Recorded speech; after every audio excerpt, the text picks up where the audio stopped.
Assalamualaikum warahmatullahi wabarakatuh. Assalamualaikum ala Rasulullah Muhammad ibn Abdullah wa ala alihi wa sahbihi wa ala wa hawla wa la quwwata illa billahi wa la ta'ala wa tadhkir wa ibadah wa istifadah wa hatta tamsiki bi kitabillahi wa sunnati rasulih wa du'a ila huda wa dalalata ala khair Jawa awsyihi wa qurbihi wa talabihi subhanahu wa ta'ala wa syahdi sadri sidi amri wa al-uqdatan min lisani qawli amma ba'du. Para hadirin jamaah majelis zikir Ponpes Fikih Al-Mubarak Hafizahullah.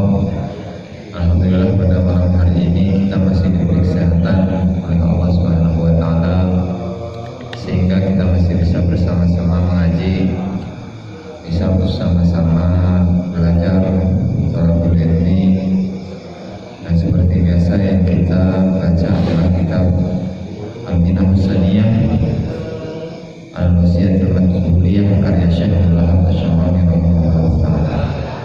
Sebelum kita mulai, mari kita diamkan dan Fatihah kepada Malik berkitab, pada semua ulama, semua guru kita, semua orang tua kita, semua keluarga kita, muslimin dan muslimat ala hadiniyah wa ala kulli niyatin salih wa ala man bihi asbabun salih wa ala barakatihi Muhammad sallallahu alaihi wasallam. Al-Fatihah.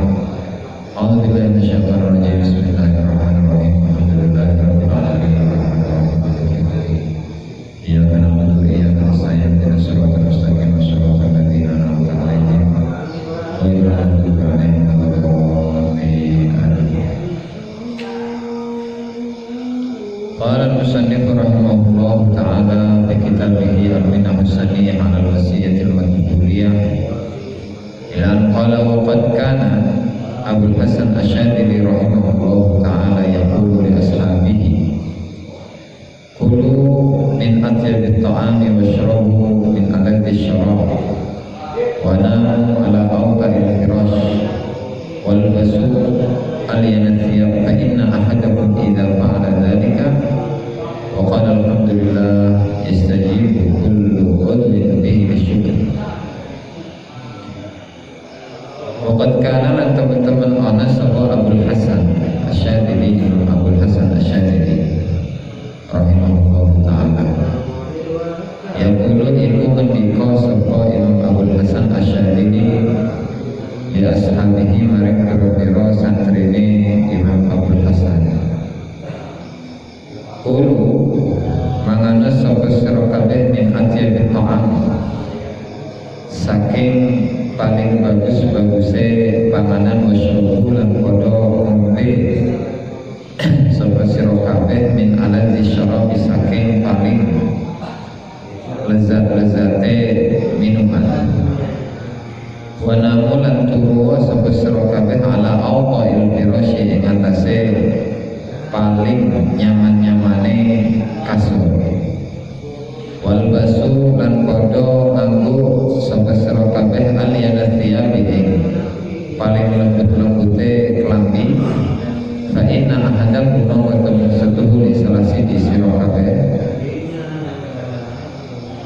iku idza fa'ala iku nalikane nglakoni sapa ahadukum dzalika ing mungkon-mungkon wa qala lan ngucap sapa ahadukum alhamdulillah ing ucapan alhamdulillah yastajibu mongko menjawab apa kullu udwin apa saban-saban anggota bihi ing dalem ahadukum bisyukri maring syukur bikhilaf bima kelawan mulayani barang ida akalan nalikane mangan sapa ahadukum khubza syair ing roti gandum bil milhi kelawan uyah walaisa wala bisa lan nganggo sapa ahadukum al abaata ing klambi kang kala wa nama lan turu sapa ahadukum al ardi ing atase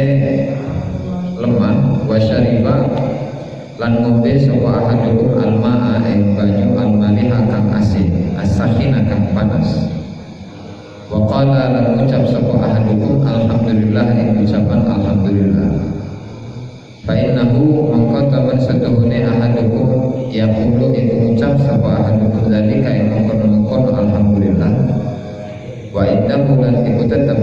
ing dalem sandinge ahadukum isyizazun utawi perasaan jijik wa ba'du suqtin lan sebagian kebencian ala maqdurillahi ta'ala ing atase kang den takdiraken Allah ta'ala walau annahu lamun temen setuhni ahadukum nawara iku ningali sapa ahadukum bi ainil basirah kelawan pandangan mata hati lawajada yakti nemu sapa ahadukum al-ismi'zaza ing sifat rasa jijik wasuqtalan kebencian alladhi indahu kang tetep ing dalam sandinge ahadukum iku yurajihu atau yarjahu iku dari kuat bil ismi ing dalam dosa alaman ing atase wong tamata akan seneng-seneng sapa man di dunia kelawan dunia biyakinin kelawan yakin. Fa innal mutamati'a bid dunya mongko temen setuhune wong kang seneng-seneng di dunia ing dalam dunia. Fa alam mongko nglakoni sapa man ma ing barang abahahu kang mubahaken ing mas sapa al-haqq subhanahu wa ta'ala sapa Allah ta'ala. Wa man kana indahu isyizazun wa man kana lan utawi sapane wong kana kang ana sapa man indahu kang iku tetep ing dalem sandinge man isyizazun utawi rasa jijik wa suqtun lan kebencian faqad fa'ala mongko teman-teman nglakoni sapa man ma ing haramahu kang haramaken ing mas sapa al-haqq azza wa jalla sapa Allah azza wa jalla. Wa alan gawe sapa sira dalika ing mengkono-mengkono madkur ya akhirnya dulu ingsun. Menutup pembahasan tentang diperbolehkannya seseorang untuk melakukan perbuatan-perbuatan yang mubah. Perbuatan yang mubah itu diperbolehkan untuk manusia. Seperti apa? Seperti makan, seperti minum, dan ngobrol, ngopi, rokok, terus tidur, dan lain sebagainya. Hanya saja kalau di dalam thariqah itu hendaknya atau bagusnya bagi seorang murid itu adalah meninggalkan perkara-perkara yang mubah, dan tujuannya adalah untuk mengejar maqam-maqam yang tinggi di sisi Allah Subhanahu wa ta'ala. Dan seandainya jika kita itu terpaksa aman untuk melakukan perbuatan yang mubah, misalnya seperti makan dan minum dan seterusnya, setidaknya kita itu meniatkan niat yang baik, meniatkan niat-niat yang baik dalam melaksanakan perbuatan-perbuatan yang mubah itu. Misalnya dia itu makan, dia itu minum, seseorang itu tidur, seseorang itu ngopi, merokok, ngobrol dan seterusnya. Niatnya adalah untuk hiburan, untuk refreshing, untuk menghibur dirinya supaya dia tidak galau. Dan selain itu niatnya juga agar misalnya tidur atau makan atau minum, niatnya adalah untuk memperkuat diri agar diri kita itu kuat untuk melaksanakan ibadah. Inilah yang dilakukan oleh para ulama soleh, para as-salafus soleh, para ulama-ulama, para aulia-aulia dalam melakukan kegiatannya, aktivitasnya sehari-hari. Nah, kemudian untuk materi atau teks yang barusan kita baca, yaitu merupakan ucapan dari Imam Abdul Hasan Asy'adili rahimahullahu ta'ala, dan beliau itu adalah seorang pendiri thariqah Asy'adiliyah yang sampai saat ini ada di belahan dunia manapun. Beliau itu adalah muridnya Syekh Abdus Salam Ibn Mishis, ya, di mana futuhnya beliau itu ada di tangan Syekh Abdus Salam Ibn Mishis. Nah, beliau terkait dengan masalah diperbolehkannya seseorang untuk melakukan perbuatan-perbuatan yang mubah, perkara-perkara yang mubah.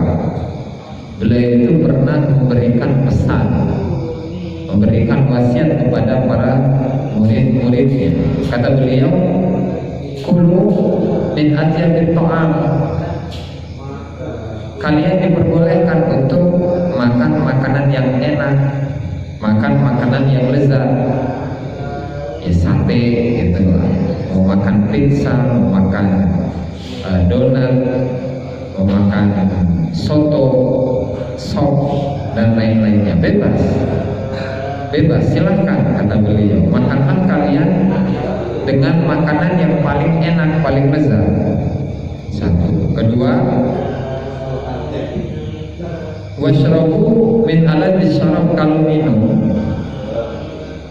minumlah dari minuman-minuman yang paling enak, paling menyegarkan. Kemudian wanamu ala awqa'il firash, dan tidurlah kalian di kasur yang paling empuk. Terus walbasu aliyanathiyah, kalau pakai baju, pakailah baju yang paling lembut, yang paling bagus.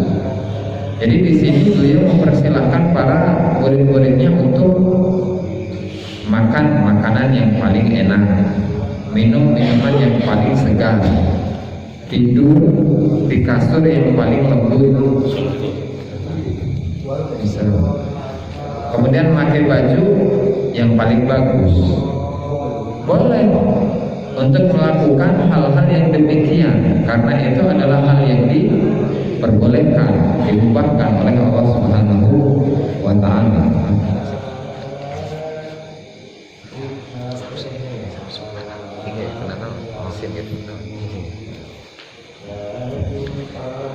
Karena itu adalah perbuatan yang diperbolehkan, yang diubahkan oleh Allah Subhanahu wa ta'ala. Nah, kemudian beliau melanjutkan, fa inna ahadakum idza fa'ala dzalika wa qala alhamdulillah yastajibu kullu udhrin fihi li syukri. Setelah melakukan hal-hal yang tadi, yang enak-enak, makan yang enak, minum yang enak, tidur yang enak, pakai baju yang bagus. Kalau kita itu melakukan hal yang demikian, kemudian setelah kita makan, setelah minum, kita mengucapkan alhamdulillah, maka setiap anggota badan kita itu bersiap-siap untuk bersyukur kepada Allah Subhanahu wa ta'ala. Nah, dibandingkan dengan seseorang yang melakukan kebalikannya, kata beliau, bikhilafi ma idza akala khubza syair bil milh, berbeda dengan seseorang yang makan roti dan lauknya itu hanya garam atau nasi lah kalau di Indonesia. Makannya itu nasi, kemudian lauknya itu garam, kemudian bajunya itu jelek, kemudian kalau tidur itu wana ma'al ard, tidurnya itu di tanah, ditikar kalau yang rada ini, yang rada panas, tidurnya itu ditikar. Dan minumannya itu minuman yang gak enak-enak, pakai air tawar, bahkan tidak hanya air tawar, airnya asin lah gitu, makan panas. Setelah itu dia mengucapkan alhamdulillah. Ya, otomatis ketika kita membandingkan antara orang yang pertama dengan orang yang kedua itu ya beda, rasa syukurnya itu beda. Kenapa beda? Ya karena kalau yang pertama itu puas, saya menggunakan pakaian yang bagus, menggunakan atau kalau tidur itu di kasur yang empuk, makannya enak, minumnya segar. Setelah itu saya bersyukur kepada Allah Subhanahu wa ta'ala. Kalau yang kedua, memang dia itu mengatakan alhamdulillah, dia bersyukur kepada Allah Subhanahu wa ta'ala, tetapi di dalam hatinya itu terdapat ismizaz, terdapat rasa apa ya, jijik gitulah, jijik atau geli gitulah, atau tidak menerima dengan takdir Allah Subhanahu wa taala yang Allah perbuat kepada dirinya. Itu bedanya. Nah, padahal ketika seseorang itu melihat dengan ainul basirah, dengan mata penglihatan hatinya, penglihatan mata hatinya, dia akan menemukan rasa ketidakterimaan dirinya kepada Allah Subhanahu wa taala, meskipun dia itu dalam posisi yang tidak enak, atau selagi dia itu dalam posisi yang tidak enak, tidur tidak enak, makan minum tidak enak, ternyata perasaan tadi tidak terima dengan takdir yang Allah Subhanahu wa taala berikan. Itu ternyata bisa mengalahkan dosa lebih besar daripada dosanya orang-orang yang bersenang-senang dengan kehidupan dunia. Karena apa? Orang-orang yang bersenang-senang dengan kehidupan dunia, ya setidaknya dia itu adalah fi'luma fa'ala ma'abahamul haq subhanahu wa ta'ala. Dia itu hanya berbuat sesuatu yang Allah Subhanahu wa ta'ala perbolehkan, bukan hal yang dilarang oleh Allah Subhanahu wa ta'ala.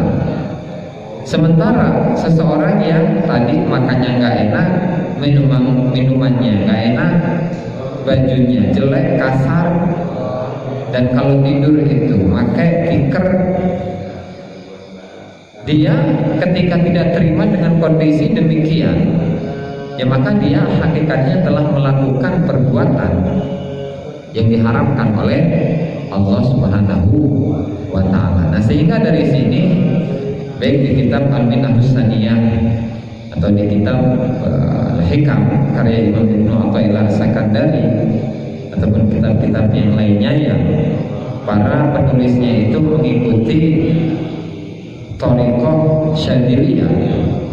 Jadi yang mereka kedepankan itu atau barometer, ukuran standar di dalam thariqah Syadziliyah itu adalah bersyukur kepada Allah Subhanahu wa taala.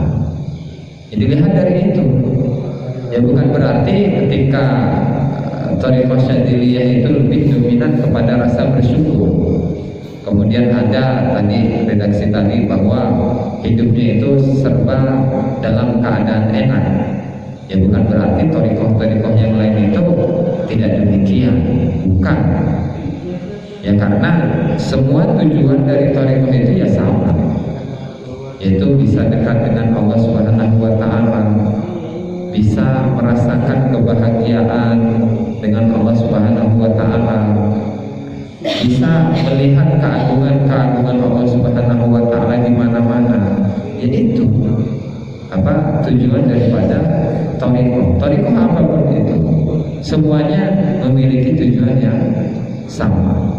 Nah, tetapi dalam redaksi yang disebutkan oleh Imam Abdul Hasan Asyadzili yang barusan kita baca, terdapat sebuah kesimpulan bahwa seseorang yang tidak terima dengan takdir Allah Subhanahu wa ta'ala, apalagi posisinya itu dia tidak disenangkan oleh Allah Subhanahu wa ta'ala berupa kekayaan duniawi, ternyata ketidaktenangan itu, ketidakterimaan itu adalah sebuah kesalahan yang besar. Kenapa? Ya karena dia telah melakukan dosa. Kalau kita bandingkan tadi orang yang pertama yang hidupnya serba enak-enakan, kemudian dia bersyukur ke Allah Ta'ala, maka semua badannya itu akan ikut bersyukur, semua anggota badannya itu akan ikut bersyukur. Sementara orang yang kedua, seseorang yang hidupnya itu serba tidak enak, mulai dari makanannya, minumannya, pakaiannya, bahkan tempat tinggalnya atau tempat tidurnya nggak enak. Meskipun dia mengucapkan alhamdulillah, tetapi alhamdulillah ini terpaksa. Ya karena dia itu di dalam hatinya terdapat tadi ketidakterimaan terhadap takdir Allah Subhanahu wa taala. Nah, sehingga orang-orang para arifin, para ahli ma'rifat, bagaimana mereka itu menghadapi takdir Allah Subhanahu wa taala yang Allah lakukan kepada mereka. Bahkan suatu hari Al-Imam Junaid bin Muhammad Al-Baghdadi rahimahullah ta'ala, Abdul Qasim Al-Junaid Al-Baghdadi Sayyidul Ta'ifat As-Sufiyah, jadi pemimpin para tokoh-tokoh sufi, ahli-ahli sufi. Syekh Junaid Al-Baghdadi pada suatu hari pernah ditanya oleh seorang muridnya, ayaznil arif, apakah seseorang yang ahli ma'rifat itu berzina? Ya, kalau dilihat bahwasanya orang yang ahli ma'rifat itu adalah orang yang kenal dengan Allah Subhanahu wa taala, dekat dengan Allah taala, yang sudah merasakan kebahagiaan, keindahan bersama Allah taala. Orang yang seperti ini apakah bisa berbuat zina? Nah, jawaban dari Imam Abdul Qasim Junaid Al-Baghdadi, beliau mengatakan wa kana qadarullahi maqdura. Kalau memang itu adalah takdirnya Allah Subhanahu wa taala, yaitu bakal terjadi. Maksudnya orang yang ahli marifat ini ya tetap menerima bahwa itu adalah takdir Allah Subhanahu wa taala, dan ketika dia melihat bahwa itu adalah takdir yang buruk atas dirinya, ya sudah, dia berarti akan beristighfar, meminta ampunan, meminta al-ghufran, meminta penutup dari Allah Subhanahu wa taala agar dosanya itu ditutup.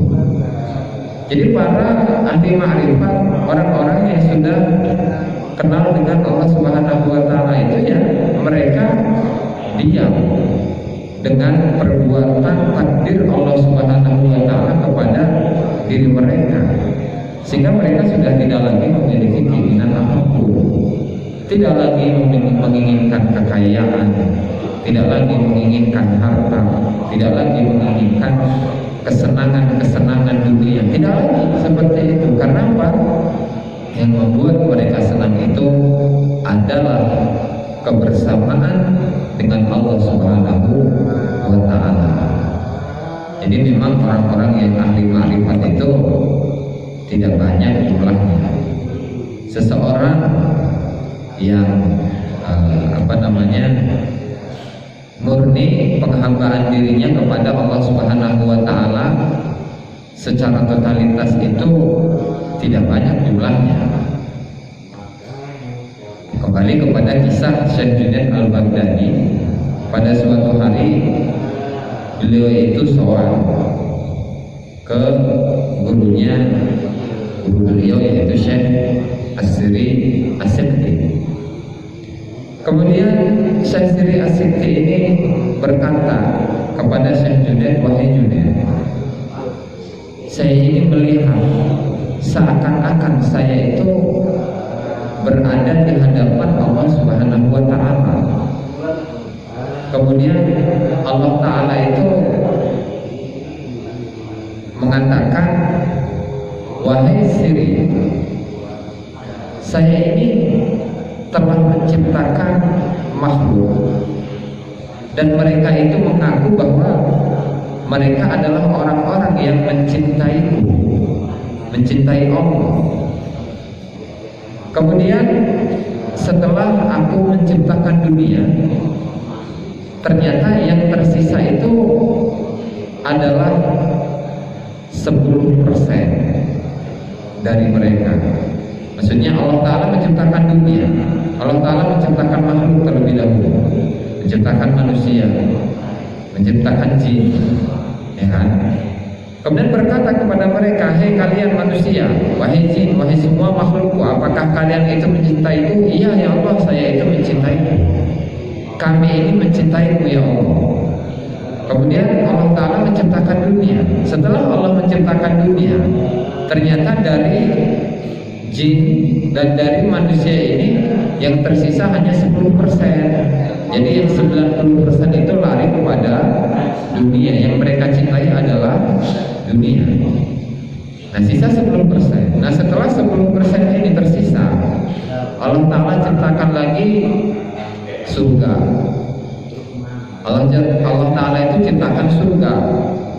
Setelah Allah ciptakan surga, tadi sisa dari 10%, sisa dari 100% itu ya, jumlahnya hanya 10%. Kemudian dari 10% ini lagi juga 9%. Jadi sisa 1%. Setelah itu Allah Ta'ala itu menurunkan azab, cobaan, ujian kepada manusia atau jin yang jumlahnya 1% dari jumlah keseluruhan itu. Ternyata hilang juga di situ 0,9%, sisanya 0,1%. Ya kan? 0,1%. Nah, setelah itu Allah Ta'ala bertanya kepada mereka, hai kalian yang tersisa dari semua makhlukku ini, kalian itu maunya apa sih? Dunia kalian tidak mau, ya, surga kalian tidak mau, neraka tidak kalian ikuti. Kemudian ketika saya turunkan cobaan, turunkan ujian, turunkan adab kepada kalian, tetapi kalian tetap mau sabar, kalian itu maunya apa? Terus kata manusia yang jumlahnya tersisa 0,1% dari keseluruhan itu, mereka menjawab, ya Allah, Engkau itu tahu apa yang kami mau.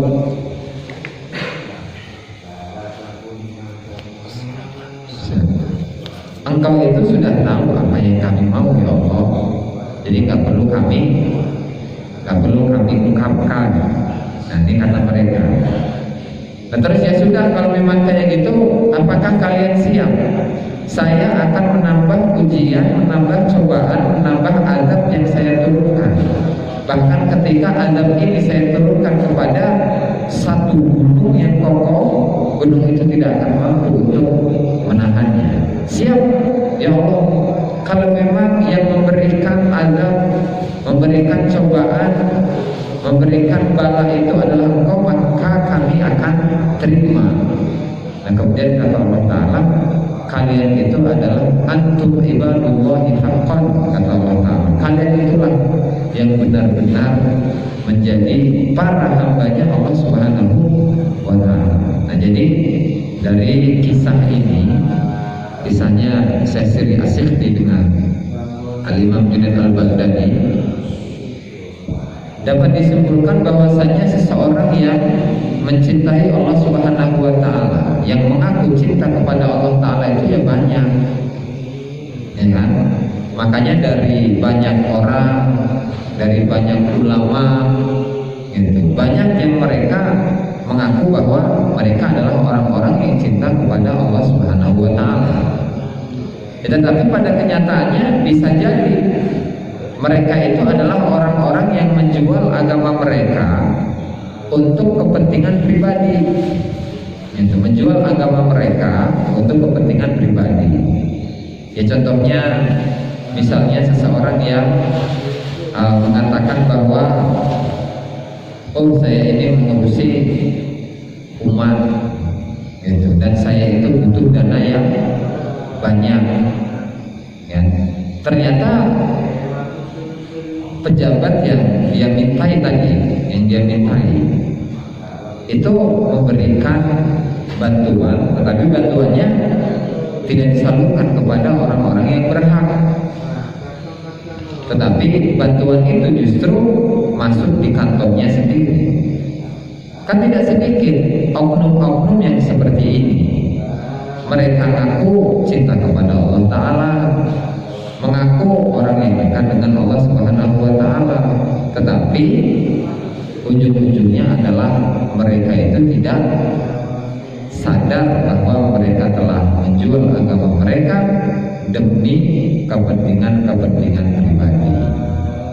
Dan ini ternyata tidak hanya ada di umat Islam, tetapi juga ada di umat-umat terdahulu. Ya contohnya seperti para pengikut para pendeta Yahudi ataupun Nasrani, ketika mereka mendapatkan kebenaran, sudah menemukan bahwasanya Rasul yang diutus oleh Allah Subhanahu wa taala di akhir zaman itu adalah Nabi Muhammad SAW. Dan ketika mereka melihat bahwasanya Rasul itu bukan bangsa dari bangsa mereka, ya otomatis mereka tidak akan mau mengikutinya. Itu kan egois ya. Nah, sehingga kembali pada materi, di mana seseorang itu lebih baik bersyukur, lebih baik dalam keadaan kenyamanan, lebih baik dalam kehidupan yang mewah, kehidupan yang serba enak. Kemudian setelah itu dia bersyukur ke Allah Subhanahu wa taala. Karena ketika dia mengucapkan alhamdulillah setelah merasakan betapa nikmatnya makanan yang enak, kasur yang empuk, pakaian yang lembut, gitu kan, dia akan syukurnya itu akan lebih daripada orang yang memaksakan diri untuk memakan makanan yang tidak enak, tidurnya ditikar, kemudian pakaiannya jelek, ya. Kemudian dia mengucapkan alhamdulillah, dia bisa jadi bohong, dia mengucapkan alhamdulillah bukan benar-benar syukur dirinya kepada Allah Subhanahu wa taala, tetapi lantaran dia itu gengsi untuk tidak mengucapkan syukur di hadapan orang lain. Apalagi ditambah bahwa dirinya itu tidak mau terima dengan takdir yang Allah Subhanahu wa taala berikan kepada dirinya. Itu untuk pembahasan mengenai perkara-perkara yang mubah, bahwa perkara-perkara yang mubah itu diperbolehkan untuk kita semua selagi tujuannya adalah untuk mencapai makom-makom yang tinggi di sisi Allah Subhanahu wa taala dengan merubah niat kita kepada niat-niat yang baik. Itu untuk pembahasan mubah. Selanjutnya wahdar min daqaiqir riya khaufan min dhaya'il ujur wa zulmatil qalb. Dan hati-hatilah engkau min daqaiqir riya, dari riya itu pamer ya, dari riya yang lembut. Kenapa? Khaufan min dhaya'il ujur wa zulmatil qalb. Ya khawatir pahala-pahala yang telah kita, yang harusnya kita dapatkan itu menjadi hilang. Satu. Dan alasan yang kedua, dikhawatirkan hati kita itu bukan tambah bercahaya, bukan tambah bersih, tetapi semakin gelap, semakin kotor. Apa diantaranya? Riya yang samar, riya yang tidak terasa, riya yang tidak terlihat. Wa min daqaiqir riya'i istihlaqul ibadah. Dan di antara riya yang samar, riya yang lembut, itu adalah merasakan kemanisan ibadah.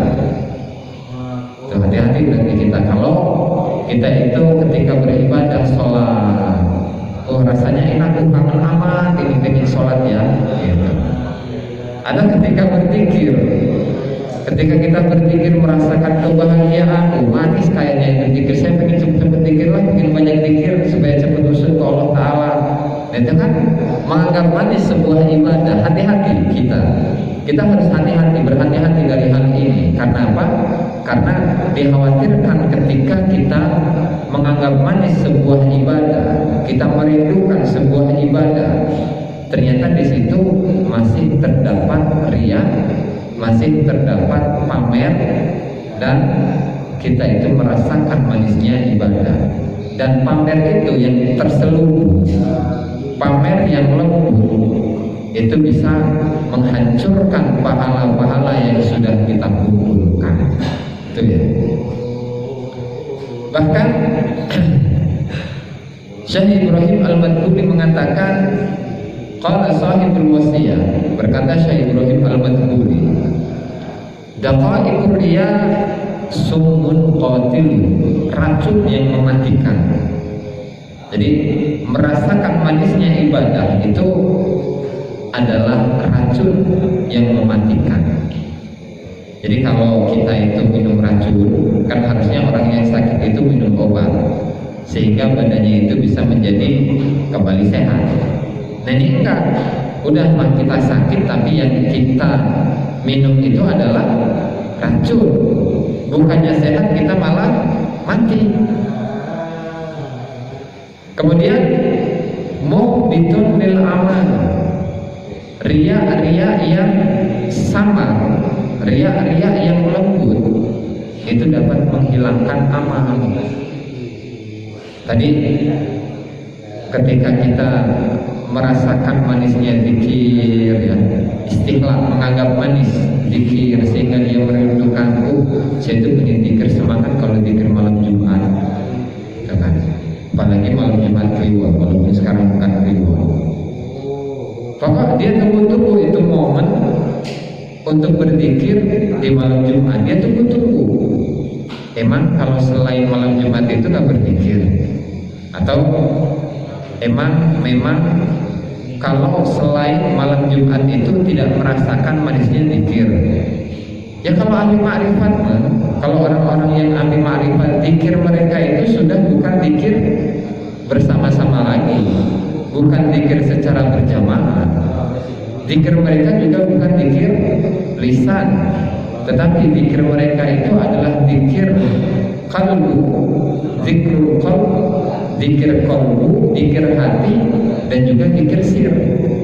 Sehingga kalau zikir qalbu dan zikir sir ini setiap detik, setiap saat, setiap menit, dan setiap waktu, ya selalu berzikir kepada Allah Subhanahu wa Ta'ala, selalu ingat, selalu mengingat betapa indahnya Allah Subhanahu wa Ta'ala, betapa agungnya Allah Subhanahu wa Ta'ala. Yang berbeda dengan kita itu zikirnya setiap habis sholat, jadi dia merindukan setiap habis sholat zikir gitu. Atau setiap malam Jumat saya semangat itu kalau ngaji malam Jumat, tetapi kalau zikir setiap habis sholat itu malas-malasan, tidak merasakan manis.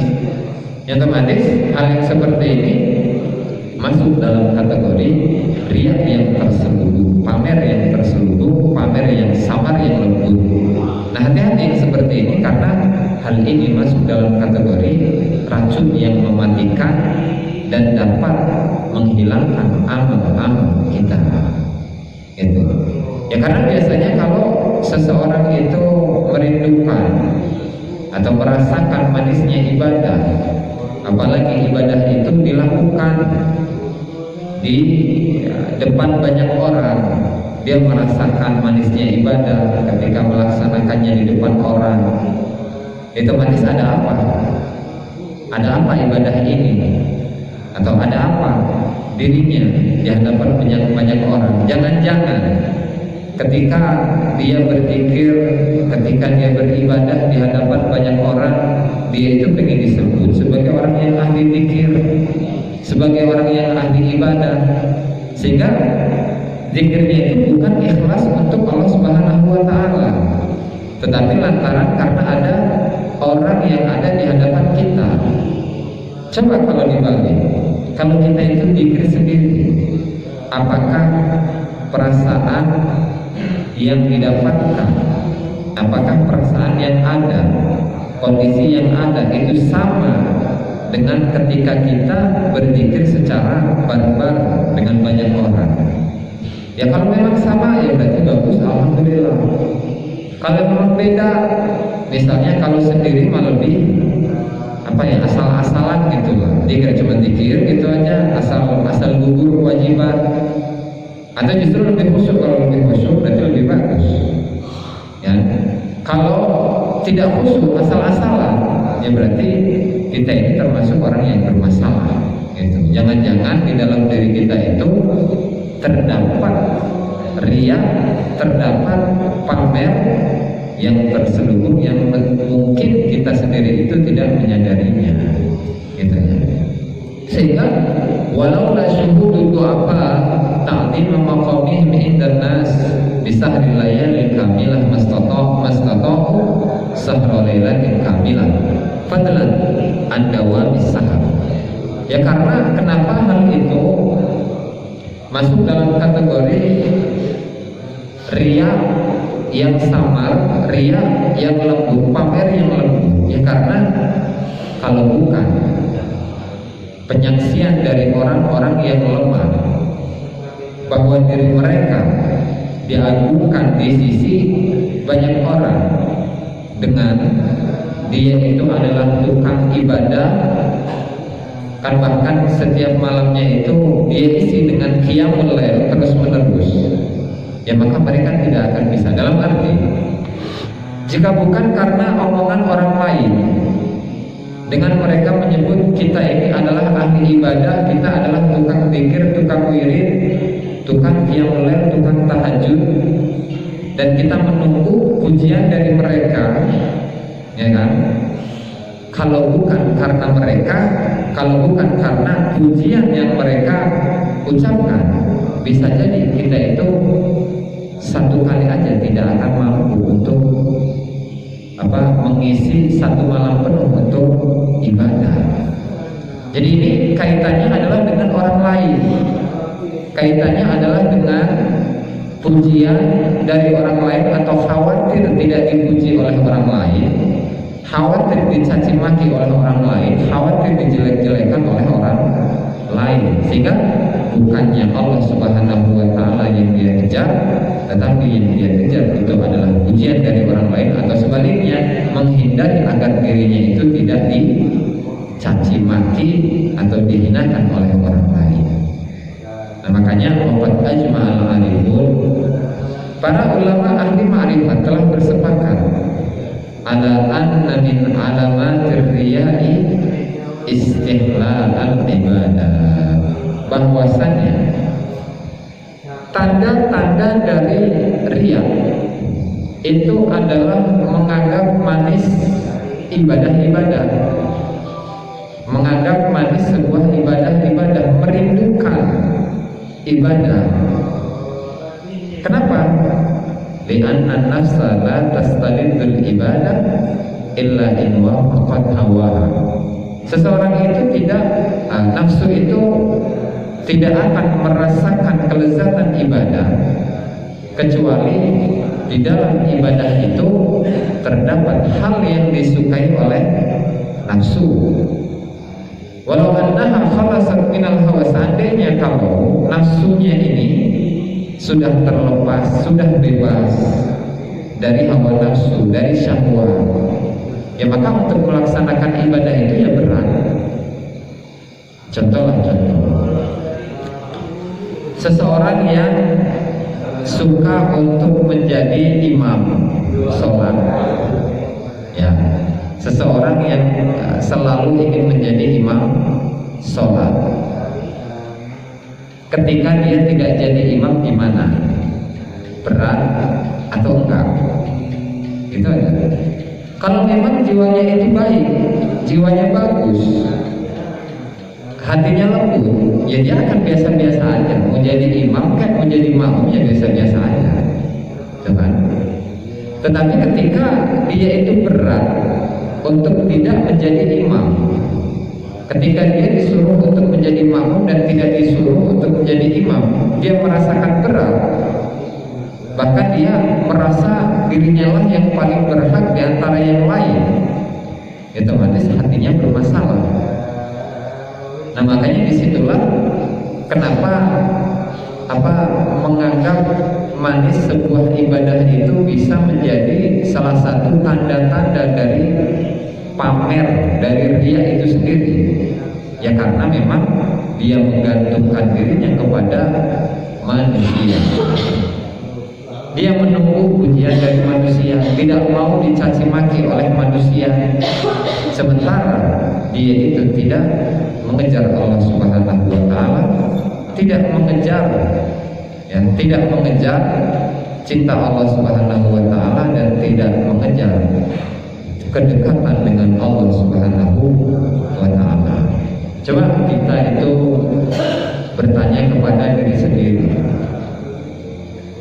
apakah kita itu siap setiap harinya untuk berzikir 5.000 aja, 5.000 zikir la ilaha illallah misalnya. Kalau memang siap gitu, memang dia mengatakan siap dan itu merasakan keenakan, ya berarti bisa jadi dia itu adalah orang yang memang sudah terbiasa dengan zikir, atau bisa jadi dia itu menganggap manis zikir itu lantaran dia ingin dipuji oleh orang lain. Karena ibadah itu ketika sesuai, cocok dengan hawa nafsunya, maka dia akan semangat. Ketika ibadah itu sesuai, cocok dengan nafsunya, dengan syahwatnya, maka dia akan semangat melaksanakan ibadah. Tetapi kalau ibadah itu tidak sesuai dengan syahwatnya, tidak sesuai dengan nafsunya, maka berat untuk melaksanakan ibadah. Ya berarti tadi ketika ditanya apakah siap setiap harinya berzikir dengan jumlah 10.000, ya, berat amat ini. Ya berarti di situ hawa nafsunya bisa jadi sudah terlepas untuk merasakan manisnya ibadah. Ya berarti hawa nafsunya bertentangan dengan tadi, bertentangan dengan ibadah. Hawa nafsunya bertentangan dengan ibadah sehingga dia merasakan itu merupakan beban yang harus ia tanggung. Sehingga ketika dia mengejar target tadi, ya dia memaksakan diri untuk bisa mengejarnya, bukan menganggap itu adalah hal yang enteng, hal yang ringan. Jadi menganggap hal yang ringan, menganggap enteng suatu ibadah, menganggap ringan, menganggap dirinya mampu, itulah yang masalah. Itu yang bermasalah. Sehingga mudah-mudahan Allah Subhanahu wa Ta'ala itu tidak menjadikan kita sebagai orang-orang yang memiliki penyakit riya, meskipun riya yang sifatnya samar. Amin ya rabbal alamin. Qala Sayyidi Abdul Qadir Ad-Dishtuti rahimahullah ta'ala, bi ikhlasil qasd lillah wa la tatahawad bidzalika wa tarda bi talbisi nafsika wallahu ta'ala a'lam.